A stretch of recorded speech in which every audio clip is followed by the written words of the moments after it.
Bonjour. Nous allons vous présenter le crash du Halifax britannique LW722 du squadron 640 qui était basé à Leconfield en Angleterre. So we'll be talking to you about the crash of the British Halifax number 3 LW722 from Squadron 640 based in Leconfield in the UK. C'était dans la nuit du 18 au 19 avril. Il était environ 0h30. Mon père l'avait vu tomber depuis la fenêtre de sa chambre, située dans la maison qui domine la stèle. Il y avait couvre-feu. Il n'a pas pu sortir avant le jour venu. L'avion, de retour d'une mission de bombardement sur la gare de Tergnier, dans l'Aisne, avait été touché par la DCA côtière. Il était en flammes. Il s'est écrasé sur le talus qui sépare la cour de Michel Gouel du pré de Jean-Marc Perrier. Ils étaient 7 membres d'équipage à bord, 5 Anglais et 2 Canadiens. 4 sont morts dans le crash, 2 Canadiens et 2 Anglais. Les 3 autres ont pu sauter à temps.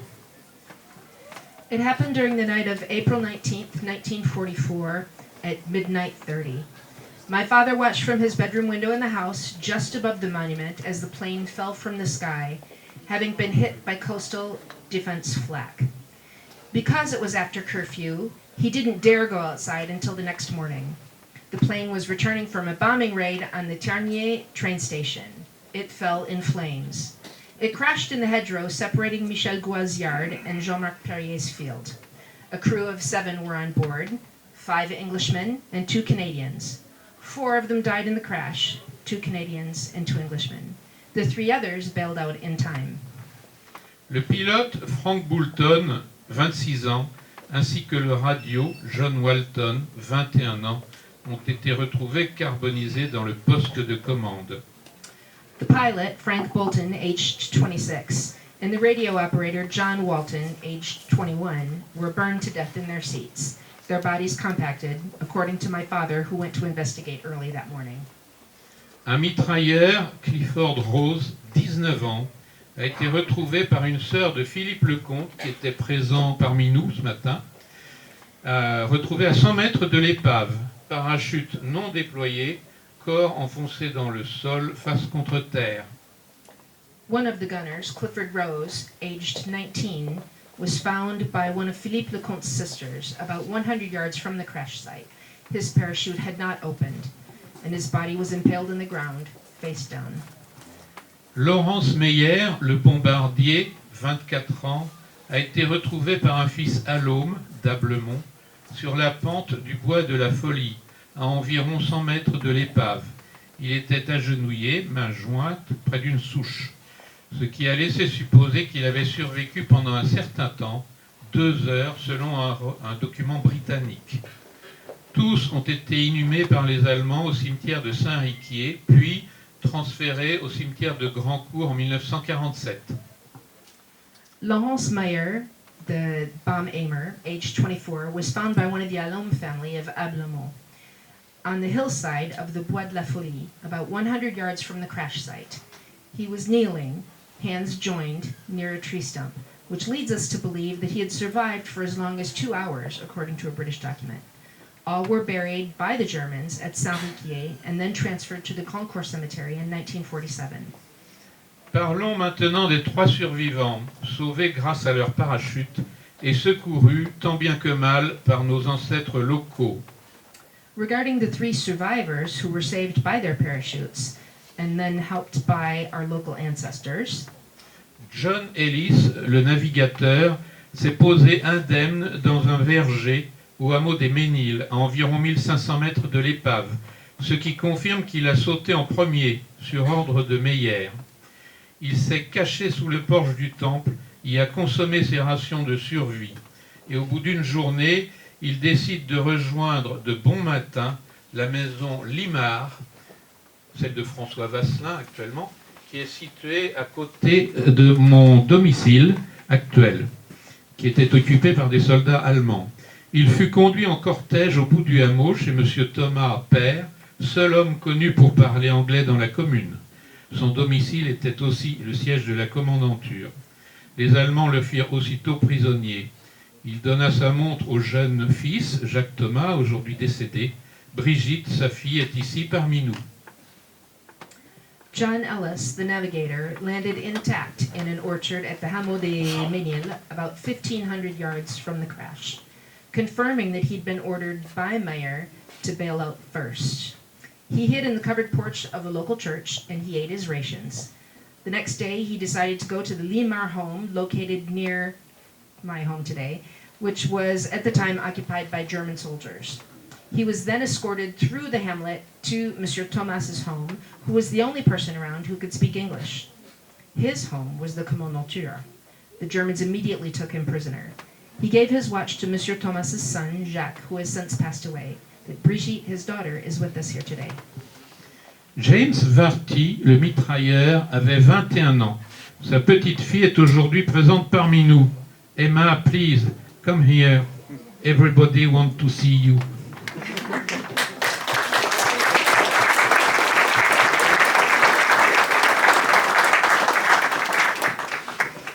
James s'est amorti dans l'arbre situé devant la maison de Fernand Lecomte, le maire de l'époque, lieu situé à environ 300 mètres de l'épave.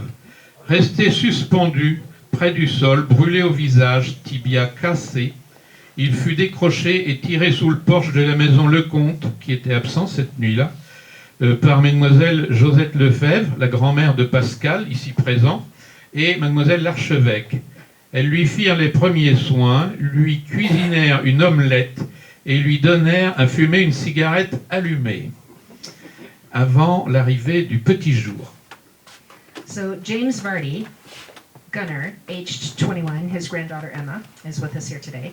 James landed in a cherry tree in front of the mayor's house, Fernand-le-Comte, located about 300 yards from the crash site. Suspended in the tree but close enough to the ground, he suffered facial burns and a broken leg.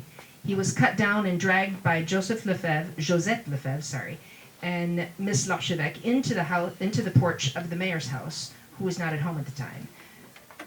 Josette Lefebvre's grandson, Pascal, is here with us today. Before first light of day, they gave him first aid, they cooked him an omelet, and they lit him a cigarette. John Rayworth, le mécanicien, fut moins chanceux. Il se blessa très grièvement en touchant le sol dans le pré de Jules Pochon, aujourd'hui Olivier Leclerc, à environ 500 mètres du lieu du crash, fracture ouverte du fémur.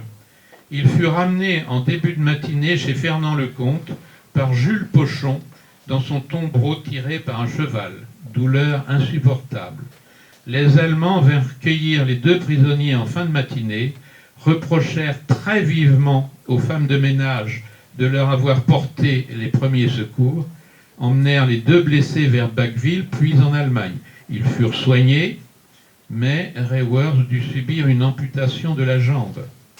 Après la fin de la guerre, il devint directeur d'une école en Angleterre. John Rayworth, mechanic, wasn't as lucky. He was seriously wounded hitting the ground in Jules Pochon's field, about 500 yards from the crash site. He suffered an open fracture on his leg. Early that morning, Jules Pochon loaded him into his horse cart and brought him to the mayor's home. My father remembers hearing his cries of pain during that ride. The Germans retrieved the two prisoners late in the morning and reprimanded the young ladies who'd cared for them. The men were transported first to Bacqueville and then on to Germany. Their wounds were tended, although later Rayworth would have his leg amputated. After the war, he became headmaster at a school in England. L'épave fut découpée à la hache et chargée sur des camions allemands. L'aluminium était alors un métal stratégique très recherché. Voici donc ce que nous avons appris lors des soirées d'hiver vers 1955, quand notre père évoquait ses souvenirs avec Louis Laurent, ex-prisonnier de guerre, évadé, puis repris, qui travaillait avec nous dans la ferme familiale. J'en ai terminé, je vous remercie de votre attention. Merci tout particulièrement à Emma d'être venue nous honorer de sa présence en participant à notre commémoration. What was left of the plane was chopped to pieces and loaded into German trucks, aluminum being a precious metal in wartime. These are the tales that we heard on long winter's evenings without radio or television until 1955, when my father and Louis Laurent, a former escaped prisoner who worked on our family farm, would talk together. This comes to an end, and I thank you for your attention. Special thanks goes to Emma Cray to have honored us with her participation in this commemoration.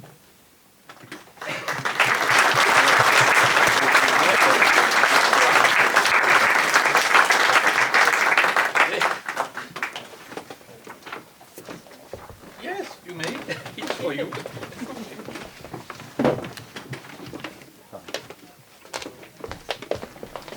Thank you so much. Merci beaucoup. Nous allons continuer avec Pascal Lefebvre, s'il te plaît, de l'association de mémoire La Mervillaise.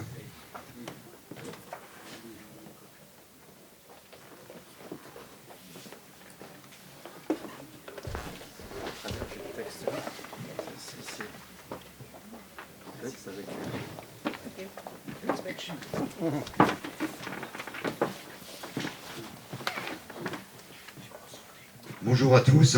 Tout d'abord, avant de commencer mon discours, je demande à Emma Cray de me rejoindre sur l'estrade.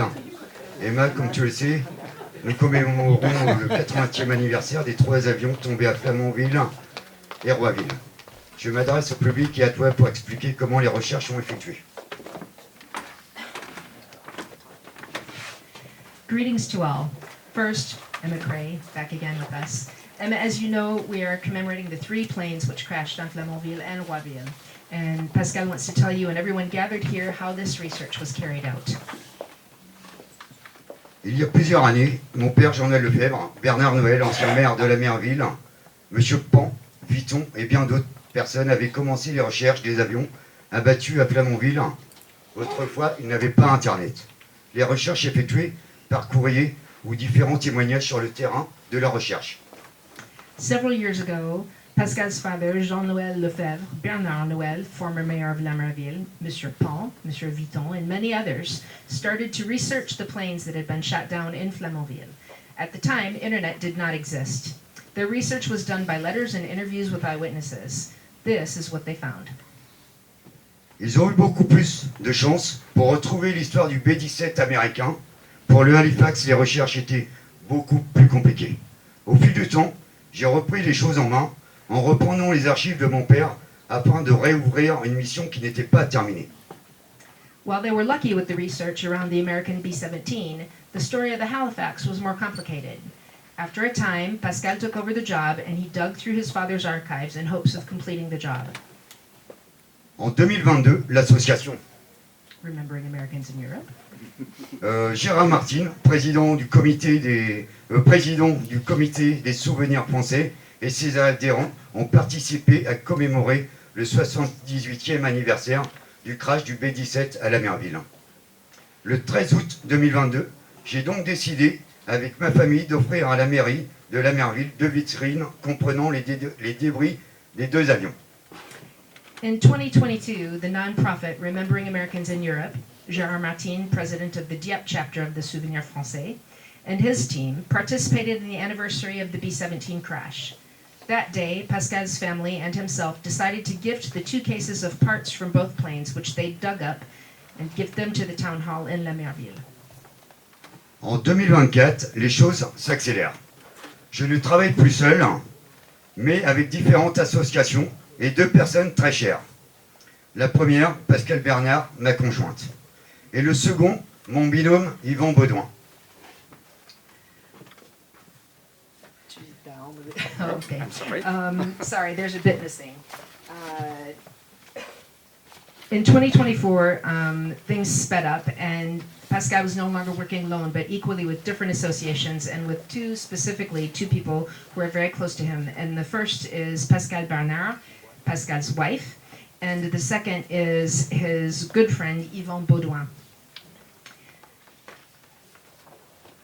Toujours en 2024, exactement au mois de janvier, Yvan me donne l'adresse d'un site web de la Royal Air Force, et c'est là que nous découvrirons Emma, les petites filles du sergent Varty, que ma grand-mère Joséphine Lefebvre et Simone Archevêque ont soigné de ses blessures chez Fernand Lecomte.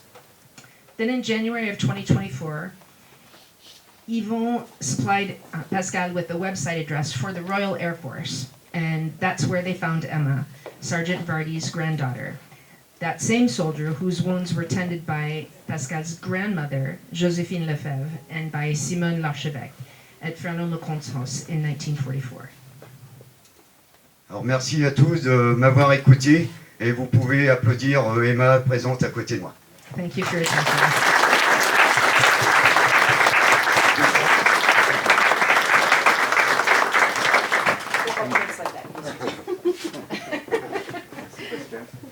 Thank you, Pascal. Merci beaucoup. And Emma, stay there. It's your.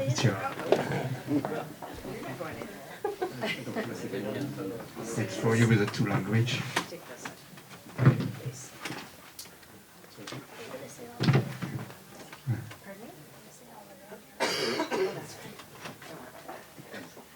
So Emma, we've 7 minutes, so it's easier. Okay. So yeah, if you would, is that okay? This fits yours, and this is the bit in French, and then that. Okay. Does that work? All right. You get to go first. Hello everyone, my name is Emma Cray and I'm the granddaughter of Sergeant James Varty. I'm here today with my husband Ray and my son Brandon to take part in the 80th anniversary celebrations. First of all, I would like to thank Pascal and his wife and Yvonne for all the hard work they do in finding the families of the crew members from the aircrafts that crashed in this area.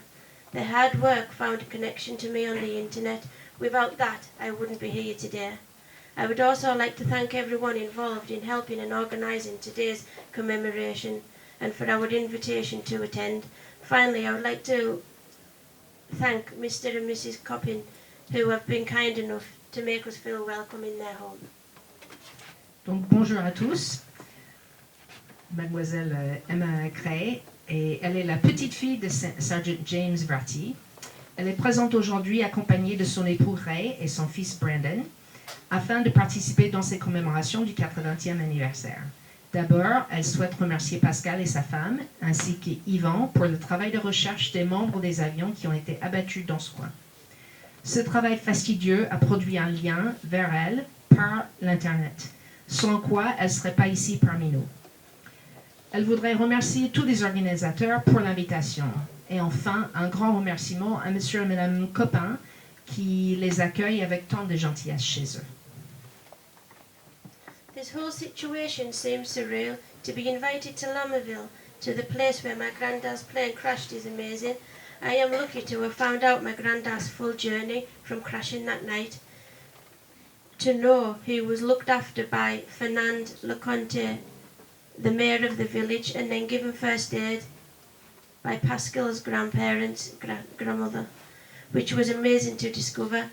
If it wasn't for their bravery tending to his wounds before the Germans arrived, who knows, he might not have survived, changing our family forever. So for that, our family will always be grateful. Ces circonstances lui paraissent irréelles d'être invité à Lammerville, là où l'avion de son grand-père est tombé. C'est incroyable. Elle a de la chance d'avoir découvert l'histoire en total de cette nuit en question. Savoir que le maire du village, Fernand Lecomte, s'est occupé de lui et que Madame l'Archevêque et la mamie de Pascal, Madame Lefebvre, lui ont donné ses premiers soins. Sans elle, sans leur secours et leur bravoure à lui procurer ses soins avant l'arrivée des Allemands, qui sait si son grand-père aurait survécu. Son décès aurait transformé la composition de la famille actuelle. Alors rien que pour cela, elle sera toujours reconnaissante. In 2005, my father gave me a box. In this box was a variety of documents regarding my granddad, medals, photos, telegrams and letters. This started my interest in researching his life. On Ancestry.com, I found a man called John Preston, who is a distant cousin of mine. Together we have discovered my granddad James Varty's journey through his time in World War II. Without John, this research would have been a lot more difficult. So thank you, John, for all your help. In 2005, en 2005, pardon, excusez-moi. Chaque fois. En 2005, mon père me remit une boîte dans laquelle se trouvait une quantité de documents concernant mon grand-père. Des médailles, des photos et des télégrammes et des lettres. Cette boîte lui a poussé à lancer des recherches sur sa vie. Sur Ancestry.com, elle a trouvé un cousin éloigné qui s'appelle John Preston. Ensemble, ils ont découvert le trajet du grand-père de Emma à travers la Seconde Guerre mondiale. Et sans Jan, ces recherches n'auraient pas abouti. Merci Jan pour toute ton aide. On the 18th of April 1944 at 21:01 hours, a mission to leave Leconfield in England to bomb Taniga railway yards was underway. My granddad was a rear gunner in Halifax, identification LW722.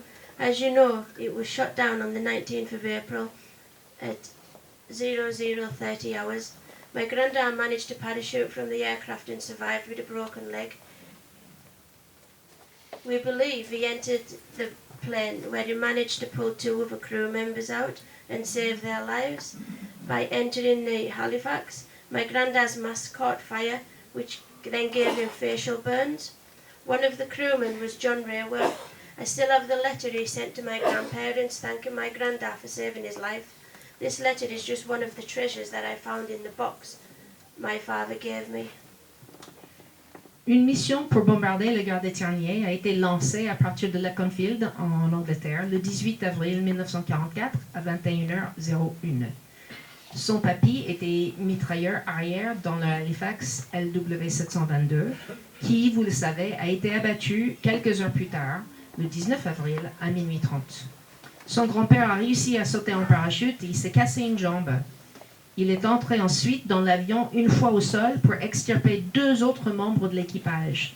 En ce faisant, son masque a pris feu, il a été grièvement brûlé au visage. Une de ces personnes qui l'a sauvé s'appelait John Rayworth. Emma a une lettre que John a envoyée à ses grands-parents afin de remercier son grand-père James de lui avoir sauvé la vie. Cette lettre fait partie de celle qui se trouvait dans la boîte que son père lui a remise. Once captured, my granddad was sent to 4 different hospitals with John Rayworth, but in the end, my granddad was kept as a prisoner of war and John was repatriated back to the UK. My granddad was sent to do a couple of concentration camps, the last being Stalag Luft 3. It was from here he was part of the forced march in freezing conditions. On February the 5th, 1945, he arrived at Marlag and Millard Nord and stayed in very bad conditions until the camp was liberated by British troops on the 9th of April 1945.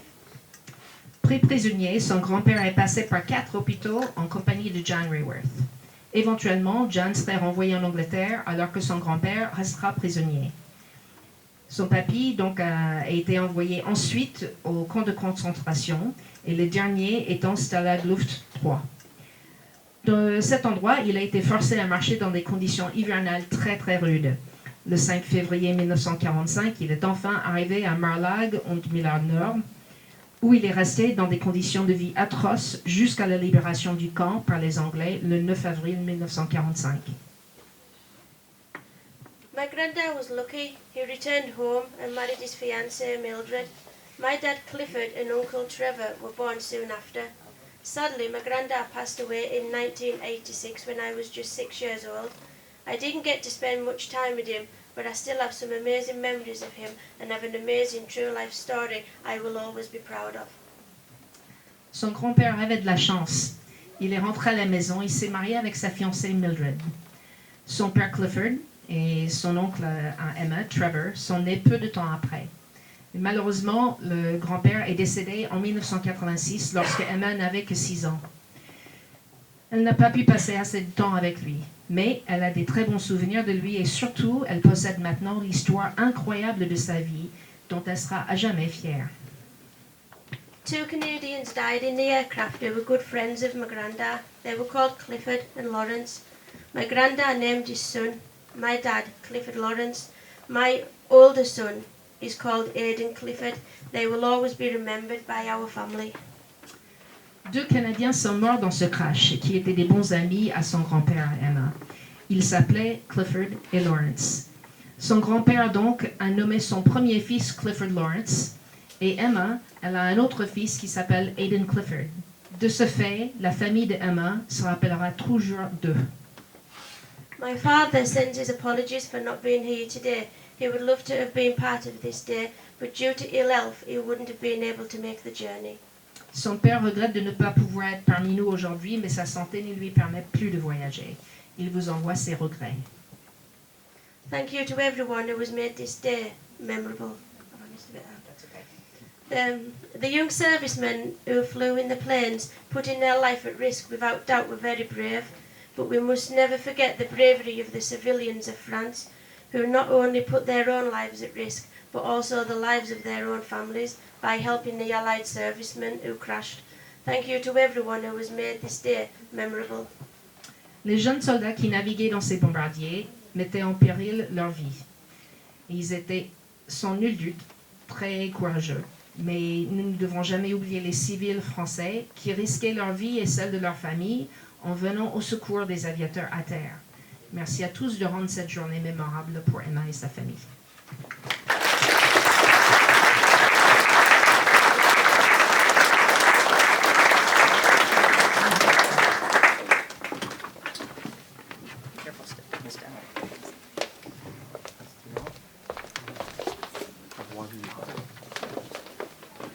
Thank you so much. Thank you so much, Emma.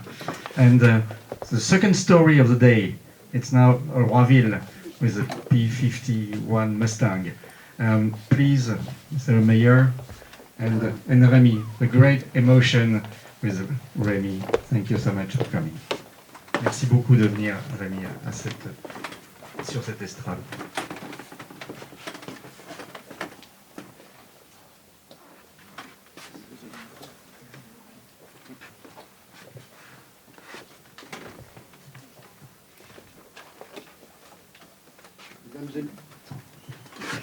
Mesdames et messieurs, bonjour à celles et ceux que je n'aurais pas encore salués. Je tiens tout d'abord à remercier les organisateurs de cette commémoration du crash des avions tombés à Roiville et Lamerville en 1944, et en particulier Madame le maire de Lamerville, chère Blandine.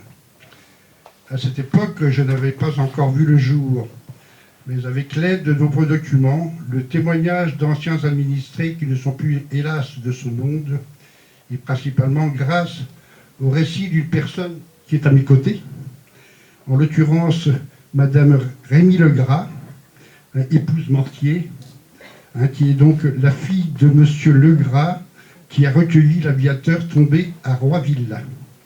Donc je vais tronquer un peu mon récit, puisque sinon on va se répéter, et je vais laisser à Madame Mortier le soin de vous raconter la chute de l'avion de Roiville et les péripéties qui en ont suivi. Je conclurai après l'intervention de Madame Mortier. Ouais. Petite seconde pour Diane pour traduire quelques mots.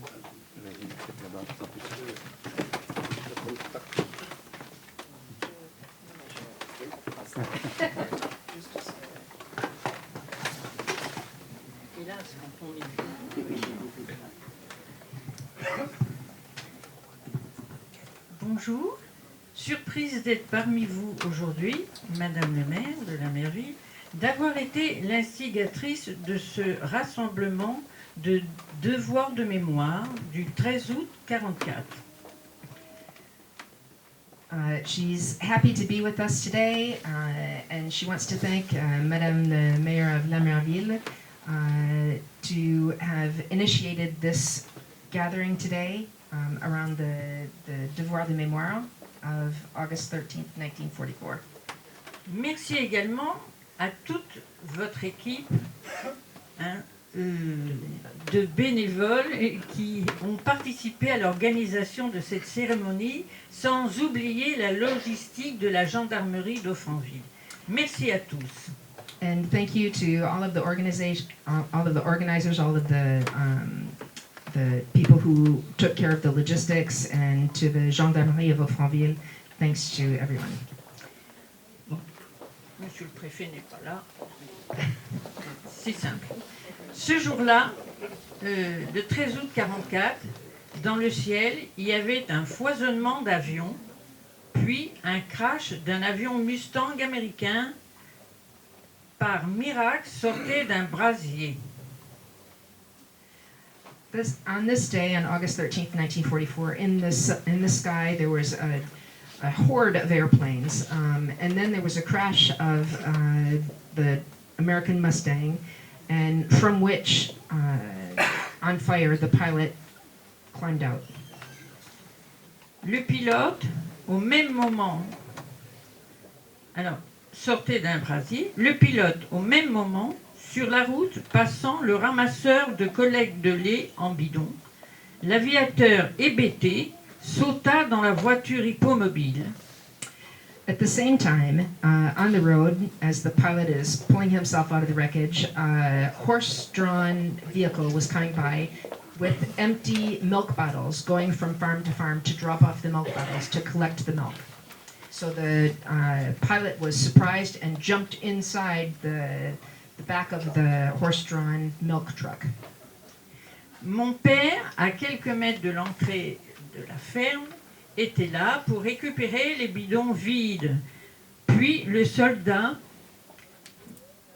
mes parents, ma sœur aînée se sont chargés de le soigner.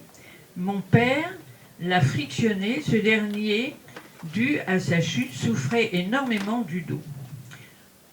Couché dans une grange où il avait été caché dans le foin. Quelques heures plus tard, habillé, par parenthèse, mon papa mesurait 1,76 m et ce monsieur mesurait 2 mètres.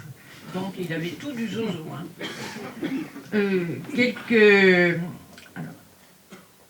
Quelques heures plus tard, habillés correctement, l'aviateur et ma sœur sont partis à pied, bras dessus, bras dessous, au village de Saint-Paul-Mauger, chez un oncle.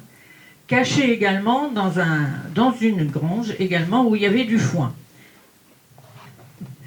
At the same time, her father was coming out of the farm and he saw to get the empty milk bottles, and he saw the aviator that was hidden in the horse-drawn carriage and pulled him out and took the milk bottles and the aviator into the pilot, into his farm. They gave him some first aid, and then they rubbed his back, gave him a massage on his back because he'd been wounded on the back. And at the same time, they then needed to change his clothes, which was going to be a problem because her father was only not much taller than me, and this pilot was almost 2 meters high, was 6.5 feet high. So it was going to be a big problem to find him some clothes. So later on, they went and sent to an uncle's farm to get clothes, and when they brought him, finally dressed correctly with clothes that fit him, but not his uniform, they went out into the village and they moved to a different farm where he was hidden in a haystack. Les gendarmes de Bacqueville-en-Caux, mis au courant de la situation, sont venus chercher l'aviateur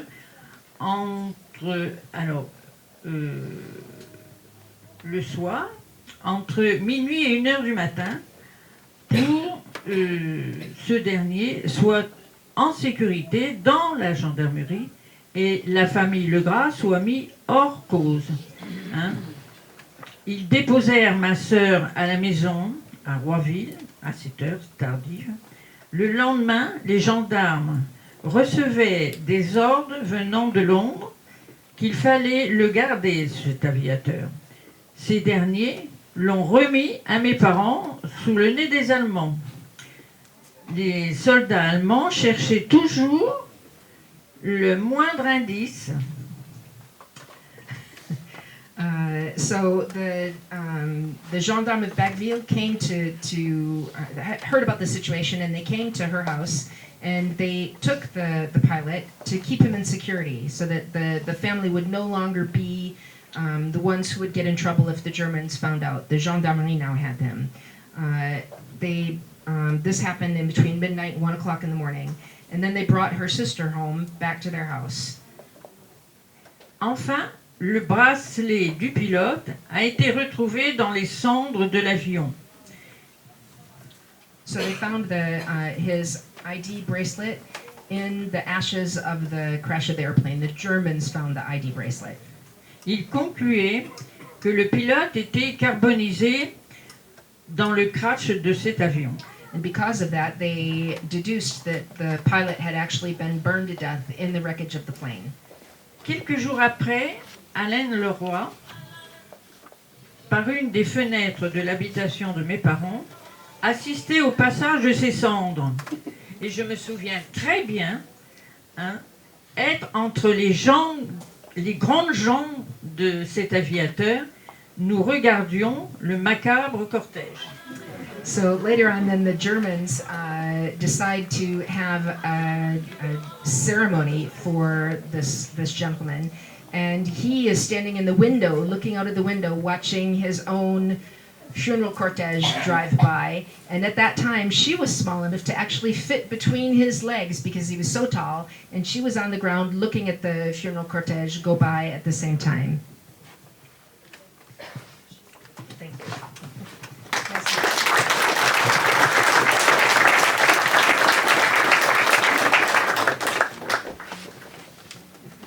Quelques renseignements sur l'aviateur et l'avion.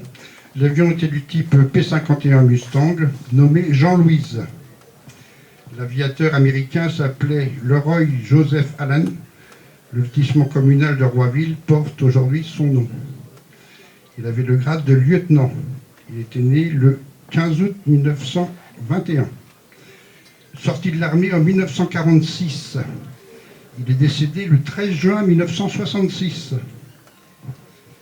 M. Hubert Legras a reçu du président Eisenhower un parchemin lui exprimant la gratitude et l'hommage du peuple américain pour le précieux service qui a permis à des soldats alliés d'échapper à l'ennemi. En 1946, le général de Bénouville dédicaçait ainsi sa relève du matin à Madame Hubert Legras. Pour Madame Legras, providence des parachutistes, en souvenir des combats pour la liberté, très sympathiquement.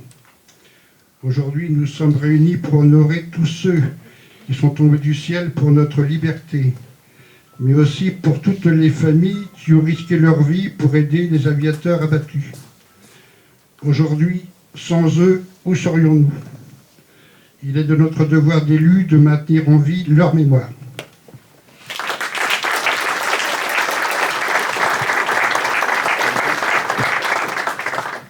Merci beaucoup, thank you so much.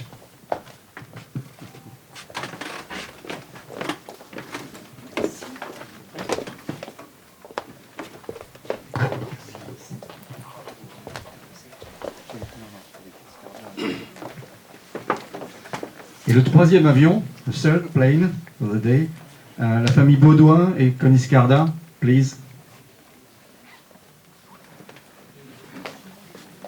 So, Connie, just come and stand. Yeah, please come. Just come up and stand by me.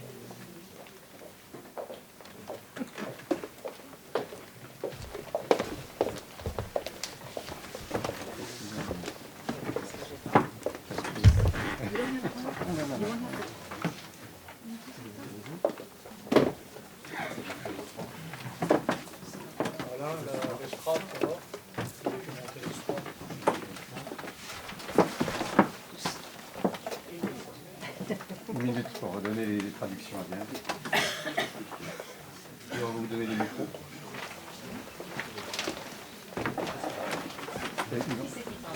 Yvan, tu peux donner l'ordre juste.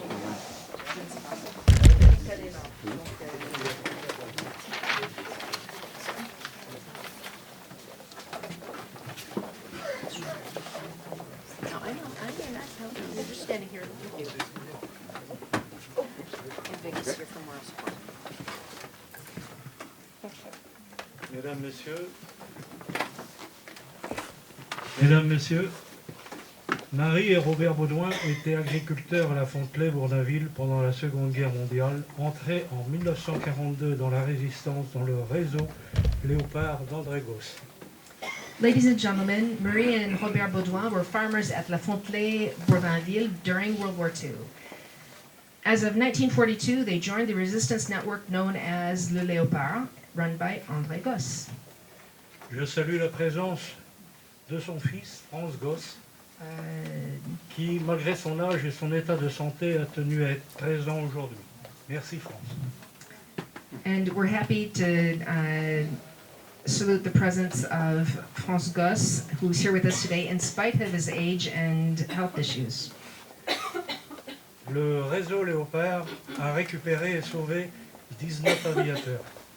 Marie et Robert avaient 4 aviateurs de cachet à la ferme, un Australien, un Canadien et 2 Américains, dont Joseph Scarda, aviateur du B-17 de la Merville, tombé en août 1944.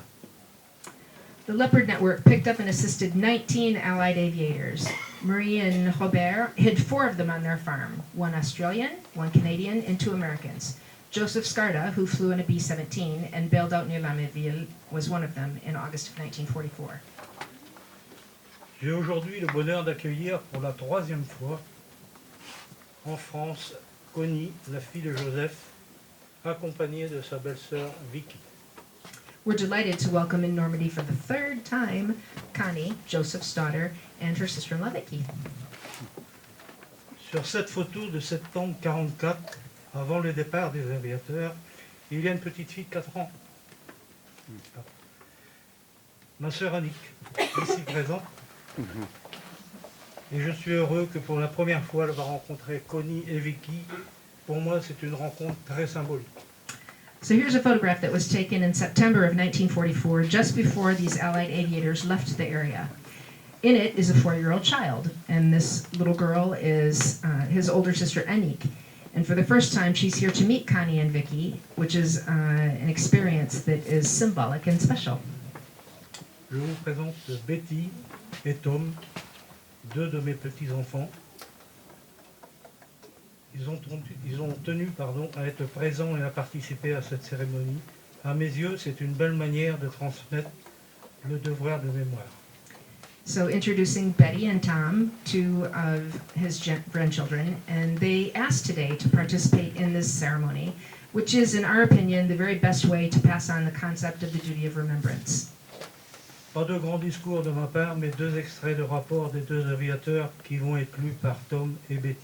Merci de votre écoute. So not a very long speech today, but instead 2 accounts from these Allied aviators that are read out by Tom and Betty. Thank you for your attention.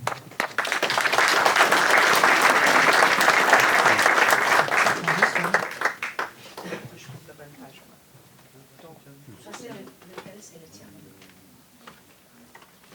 Celui-là, d'accord. Juste que je lise là-bas. Rapport militaire de Joseph Scarda dès son retour en Angleterre en septembre 1944. Military debriefing of Joseph Scarda upon his return to England in September of 1944.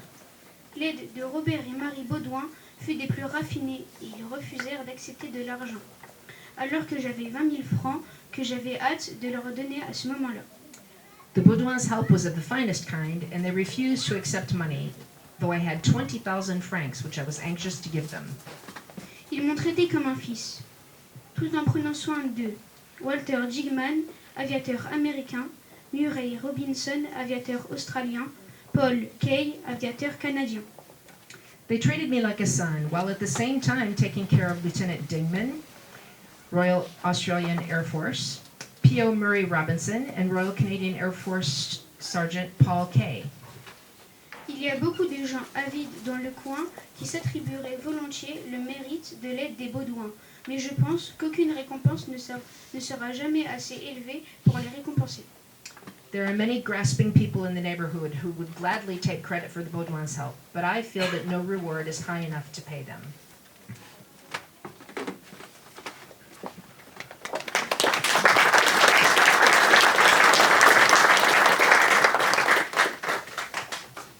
Récit de Virgil Digman, aviateur américain, arrivé à la ferme de la Fontenay en juin 1944. Récit transmis par l'épouse de Virgil, après son décès, à son fils Walter. This is an account by Virgil Digman, an American aviator who ended up at the Fontenay farm in June of 1944. This account has been shared by Virgil's wife with his son Walter after Virgil's passing. Après 3 jours et nuits d'errance, Virgil se sentait trop fatigué pour continuer. Un matin à l'aube, il arriva au bord d'un grand champ. Un homme lui fit signe de venir le suivre. Virgile était trop fatigué, trop affamé, simplement trop usé de se soucier si cet homme était français ou allemand. After wandering for 3 days and nights, Virgil was exhausted. One morning at dawn, he reached the edge of a large field. A man gestured to Virgil to follow him. By then, Virgil was too hungry and tired to care if it was a German or a Frenchman. Heureusement, il était un agriculteur français et l'a caché sous une pile de bois dans sa ferme. C'était plus qu'une pile de bois, car il y avait un trou caché pour les évader. Virgile a dit qu'il avait dormi et mangé 2 jours sous cette pile de bois. Luckily, the man was a French farmer, and he hid Virgil in a woodpile on his property. But it was more than a woodpile because it concealed a space for hiding escapees. Virgil spent 2 days in this tiny hideout, resting and eating. La femme de l'agriculteur a pris la combinaison de Virgile pour la teindre en noir. Le fermier a trouvé des bottes. Virgile ressemblait désormais à un fermier français. Le fermier a décidé de sortir Virgile de sa pile de bois et l'a emmené de nuit chez un imprimeur pour lui faire de faux papiers. Virgile est devenu un cousin de Hollande, où le fermier avait des parents. Une explosion l'avait rendu sourd et muet. The farmer's wife dyed Virgil's flight jumpsuit to black, and the farmer found Virgil some boots. Virgil was thus disguised as a French farm laborer. Virgil was then brought to a printer during the night to have fake identification papers produced. His identity was changed to that of a Dutch cousin, since the farmer had family in Holland. The new identity stipulated that Virgil was deaf and dumb following an accident with the bomb explosion. Un jour, Virgile s'est fait prendre dans la cour de la ferme quand une cargaison d'Allemands s'est précipitée dans la cour. La femme du fermier les a évidemment entendus venir et est sortie pour les rencontrer directement. Ils venaient toujours voler des œufs ou autres. La femme du fermier leur donnait toujours des œufs, surtout de canne, pour qu'ils s'en aillent. Virgile devait continuer son ouvrage et faire semblant de ne pas les entendre, quand ils sont finalement partis. Il a dit que la peur est indescriptible. One day, Virgil was blindsided in the farmyard during a surprise visit by a truckload of German soldiers. The farmer's wife had heard them drive in, and she hurried out to confront them. They had come to confiscate their eggs and other food. The farmer's wife gave up their goose eggs, hoping to appease the soldiers so they'd leave. All the while, Virgil kept at his job, pretending not to hear. When the German soldiers finally left, Virgil came into the house and practically passed out from fear. He was terrified of the consequences of being found out. Une autre fois, Virgile travaillait sur le terrain et les Allemands sont passés. Ils se sont mis en colère contre Virgile parce qu'il ne leur répondait pas quand ils lui ont parlé, jusqu'à ce que la femme du fermier soit sortie et a sauvé Virgile une seconde fois. Another day, Virgil was working in the farmyard when some German soldiers stopped and began to speak with him. They were angry because Virgil couldn't answer. Once again, the farmer's wife came to his rescue.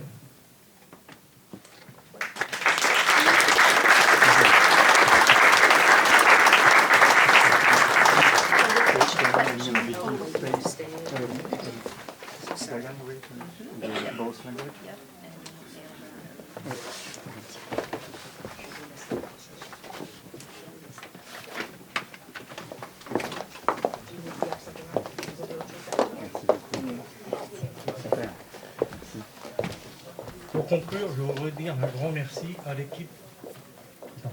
Pour conclure, je voudrais dire un grand merci à l'équipe avec laquelle j'ai participé pour la tenue de cette commémoration. En cette période olympique, la médaille d'or serait méritée.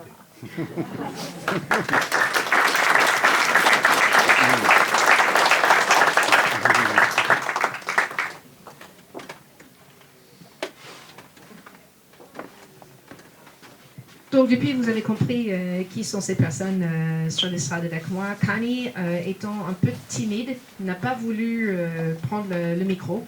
Donc je vais lire et en anglais ce qu'elle a écrit et ensuite la traduction que j'ai faite. Donc pardonnez-moi, je parle 2 fois là et c'est pas juste, mais la timidité l'a saisie et puis elle veut pas avoir le micro. Donc je parle en tant que Connie. On August 13th, 1944, my father, Tech Sergeant Joseph W. Skarda, flight engineer and turret gunner, and 7 other crew members took off from Nuthampstead, England Air Base in the B-17 called the Bronx Bomber II. Le 13 août 1944, mon père, Tech Sergeant Joseph W. Skarda, ingénieur de vol et mitrailleur du Touret, ainsi que 7 autres membres de l'équipage ont décollé de la base aérienne Nuthampstead en Angleterre à bord du B-17 baptisé le Bronx Bomber II. Their 20th mission was to bomb the Le Manoir Railroad Bridge to prevent the withdrawal of 19 German troop divisions from the Normandy front. They were hit by enemy flak and forced to parachute from the burning plane. My father landed on a wheat shock and was injured.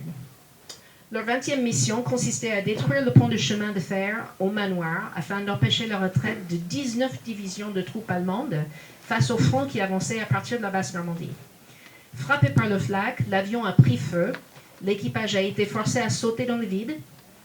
Mon père est arrivé sur un stone de blé. Il a été blessé. The French Maquis got to him before the Germans did, and they took him to the home of Mr. and Madame Robert Baudouin. He was one of 4 Allied airmen harbored by this courageous family. The Baudouin called the doctor who treated Dad's minor injuries, and the Canadian forces liberated the area on September 2nd, 1944. Des résistants français l'ont trouvé avant que les soldats allemands, et ils l'ont emmené chez Monsieur et Madame Robert Baudouin. Il fut un des 4 aviateurs alliés hébergés par cette famille courageuse. Les Baudouin ont fait venir un médecin qui a soigné ses blessures, les blessures légères de mon père. Des forces canadiennes ont libéré donc la zone le 2 septembre 1944. Are you sure you don't want to say anything? Merci.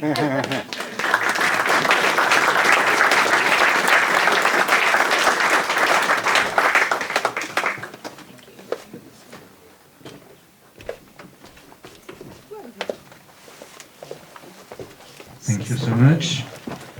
Monsieur le colonel Jake Brittingham, attaché militaire de l'US Air Force à l'ambassade des États-Unis à Paris. Merci.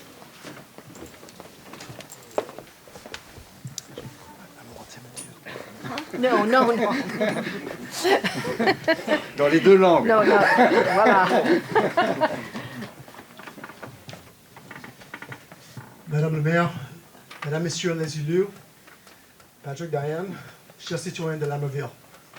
Je suis honoré d'être ici avec vous aujourd'hui pour commémorer ces événements importants qui se sont déroulés ici il y a de cela 80 ans.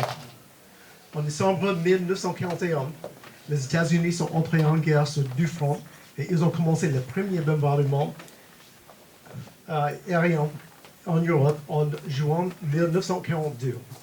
L'objectif principal du bombardement était la destruction progressive et la dislocation de l'armée allemande, de l'industrie et du système économique. Par conséquent, l'élimination de morale et des éléments permettant à l'ennemi de soutenir son effort de guerre. Donc, le facteur clé qui a forcé les Nazis à reculer du territoire français était la puissance aérienne. Pourtant, l'aviation est un métier dangereux et l'aviation de combat augmente considérablement les risques, en particulier dans les conditions que nous avons connues ici en Normandie pendant la Seconde Guerre mondiale. De nombreux avions et aviateurs ont été perdus au cours de ces conflits et nous sommes venus aujourd'hui pour commémorer 3 crashs d'avions. Le premier, le 19 avril 1944, un Halifax anglais qui a compté de 7 aviateurs anglais et canadiens. Frank Bolton, Sergeant John Walton, Flight Officer John Ellis, Sergeant John Rayworth, Sergeant James Vardy. Le deuxième avion serait un bombardier B-17 américain abattu le 13 août 1944. À bord, ce dernier était le lieutenant Harold Weekly, lieutenant Benjamin Clark, lieutenant Paul James, Sergeant Joseph Scarda, Sergeant Gene Leonard, Sergeant Robert Stickle, Sergeant Joe Fabian, Sergeant Lieutenant Raymond and Sergeant Louise Beauchamp. Et au final, l'histoire particulière de lieutenant Leroy Elam qui s'est parachuté ici lors du crash de son P-51.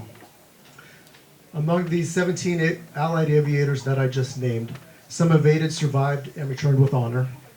Some were captured and endured the hardships of being a prisoner of war, while unfortunately, some of these airmen made the ultimate sacrifice and gave their lives for this conflict.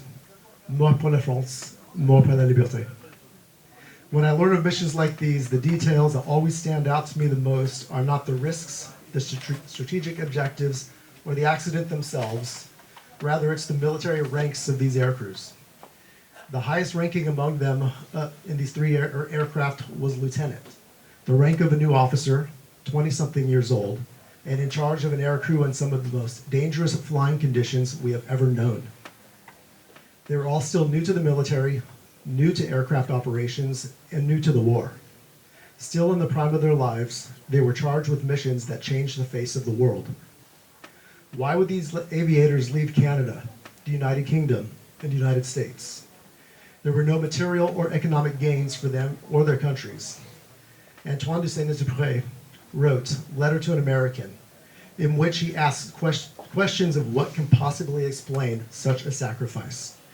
His observations and response were that it was for the solidarity of humanity. Leaving their countries to fight this war was not for their own personal gain or the gain for their own countries. Rather, it was for man, for human respect, and for man's freedom and greatness. En résumé, de nombreux Américains, Anglais, Canadiens, des Français et des Alliés ont sacrifié leur vie dans ces combats pour la patrie, pour la France, mais aussi pour les idéaux de liberté et de démocratie si chers à nos pays. Cette histoire est celle de nos parents, celle de nos grands-parents. Cette histoire est celle de ces aviateurs qui, au cours de cette guerre, ont contribué à la restauration du monde libre. Merci infiniment de les honorer aujourd'hui. Cette cérémonie n'est pas seulement une reconnaissance de leur courage, de leurs efforts et leur sacrifice, mais également une reconnaissance envers vous, la France, les citoyens de Lamerville et vos familles qui ont souffert tout en soutenant continuellement l'effort allié. Donc, la libération du continent européen. Je tiens à vous faire part de mon admiration et de ma reconnaissance envers vous tous qui faites vivre la mémoire de ces aviateurs. N'oublions jamais, God bless America, vive la France.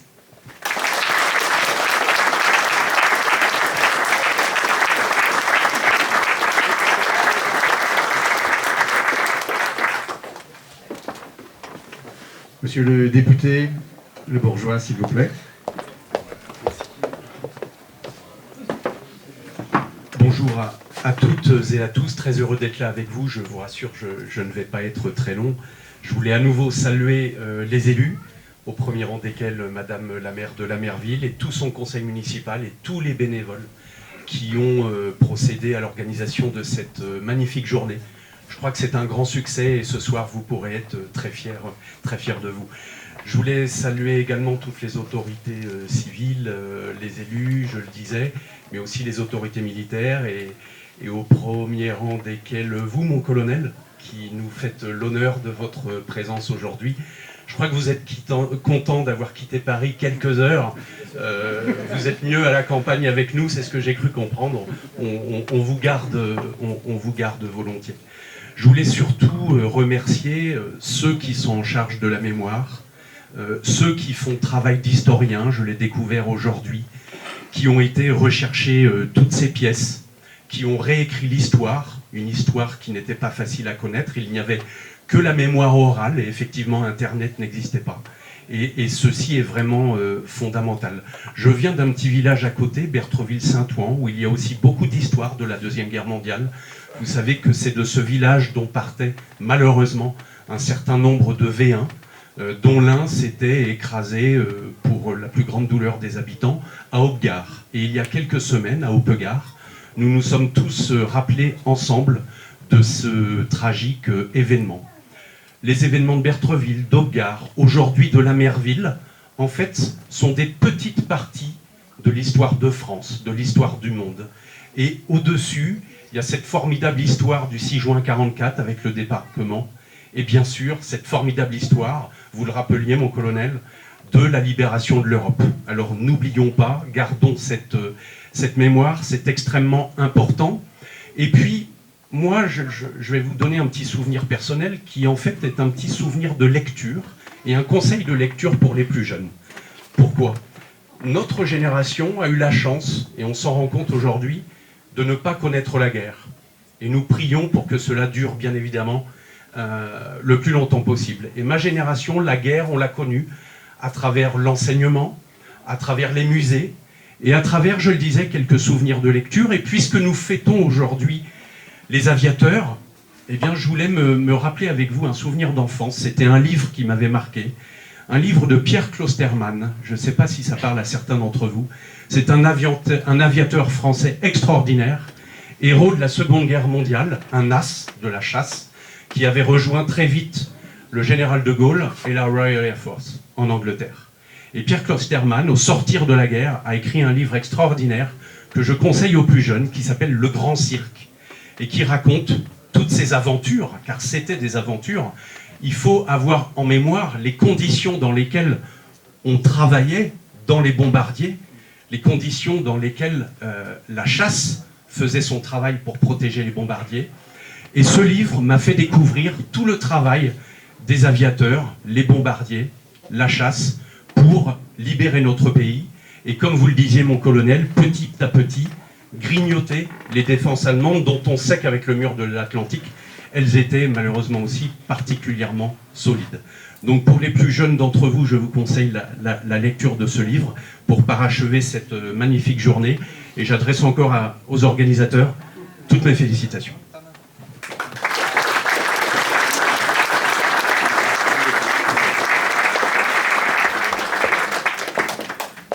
Nous arrivons à la conclusion de cette journée. Please, Madame Das, maire de la Merville, mayor de la Merville, for the conclusion. Merci Patrick. Juste quelques mots, ce ne sera pas long. Cette commémoration était pour nous tout à fait nécessaire, mais pour nous, petite commune de la Merville, un projet ambitieux. Pour être franche, on ne ferait pas ça tous les jours.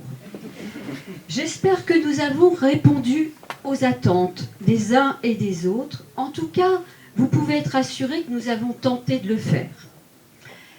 Grand merci aux familles Scarda et Varty d'avoir fait le déplacement jusqu'à la Merville.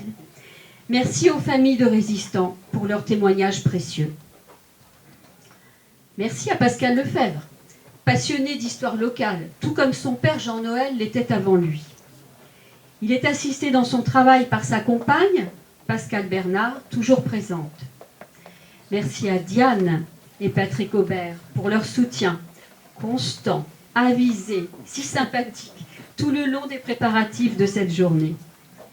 Un grand merci chaleureux à l'équipe de volontaires, conseillers municipaux ou pas, agents communaux ou pas, à toutes les associations qui se sont dévouées pour la réussite de cet événement. Je le disais tout à l'heure, seul on va plus vite, mais ensemble on va plus loin, c'est notre devise. Merci à vous tous, bien sûr, pour votre présence et votre participation. Et cela a été évoqué une ou deux fois, nous sommes encore en état de grâce en cette période de trêve olympique. Et je rappellerai que l'objectif des Jeux, outre des résultats sportifs exceptionnels, c'est de servir, à travers le sport, la recherche et la promotion de la paix, de l'entente et du dialogue entre les nations. Il y a encore malheureusement beaucoup à faire. Je vous invite donc maintenant à partager un moment de fraternité. Voilà, un verre de l'amitié.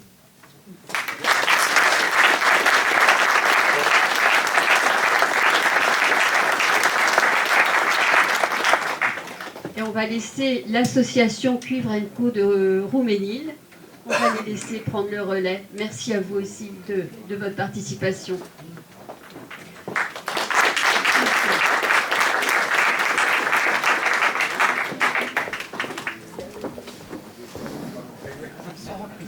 Le pot se